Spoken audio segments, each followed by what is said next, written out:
Ms. Allen was in a relationship with the defendant for a little over 7 years, but they never lived together. When asked why there was not a more formal relationship, Ms. Allen explained that she was living with her parents and going to school, while the defendant was renting a room. Judge Judy then delves into the topic of alleged loans that Ms. Allen made to the defendant. Mr. Jodhan claims that there were never any loans, but rather Ms. Allen bought things for him and the only loan was for a car, which was paid in quid pro quo for an all-expense-paid trip to Trinidad that Ms. Allen took at the defendant and/or his mother's expense. Ms. Allen explains that the first loan was made in August 2015 for the purchase of tools so the defendant could fix up cars. The amount of the loan was $256.23. The next loan was $100 transferred 2 days later to the defendant's account so he could purchase more tools. A third loan of $1,700 was made in September 2015 for the purchase of a 1995 Mitsubishi Eclipse. A fourth loan of $500 was made in January 2016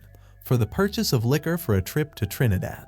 Between August 2015 and January 2016, the defendant did not pay back any of the money he owed. Despite this, Ms. Allen lent him another $500 in January 2016.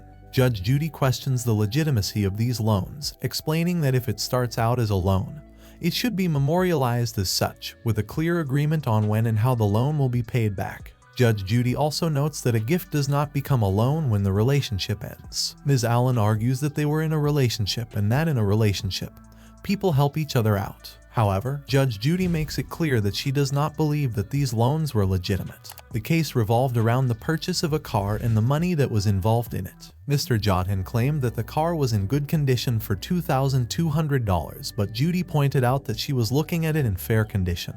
Ms. Allen then spoke up and stated that her brother was a witness to the transaction and had driven the car home. The judge then asked Mr. Ancona if he could remember the person's name, to which he replied that he couldn't. The judge asked if he had the money for the car, to which Mr. Ancona stated that he was just the driver and did not have the money. The judge then asked who paid for the car, to which Ancona replied that he had seen his sister give the money to the original owner of the car. The judge then asked if he had seen how much money was handed over. Ancona replied that he had just seen money being handed over. The judge then stated that she didn't think Mr. Jodhan had gotten a good deal on the car. Mr. Jodhan then explained that he got the deal because he knew the seller's cousin. The judge asked if a new transmission was put into the car. He replied that he rebuilt it with the help of his brother, who was a mechanic. The judge then asked about the money for the car and how it had led to a trip to Trinidad.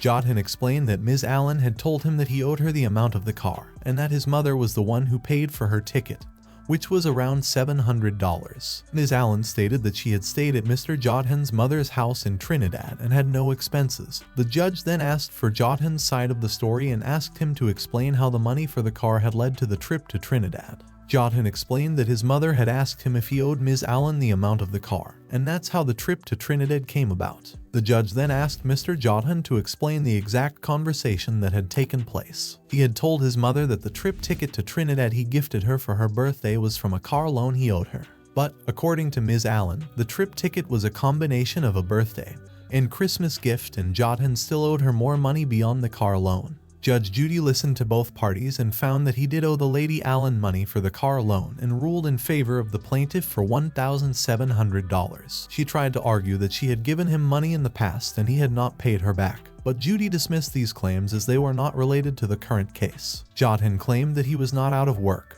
but Judy noted that it was not relevant to the case. Ms. Allen stated that she had been trying to help Mr. Jodhan financially for almost 8 years and that he was currently living rent-free in her uncle's home. However, Judge Judy advised both parties not to come to court when their relationship doesn't work out and dismissed the case. In the end, Judge Judy ruled in favor of the plaintiff, and the parties were excused to step out of the courtroom.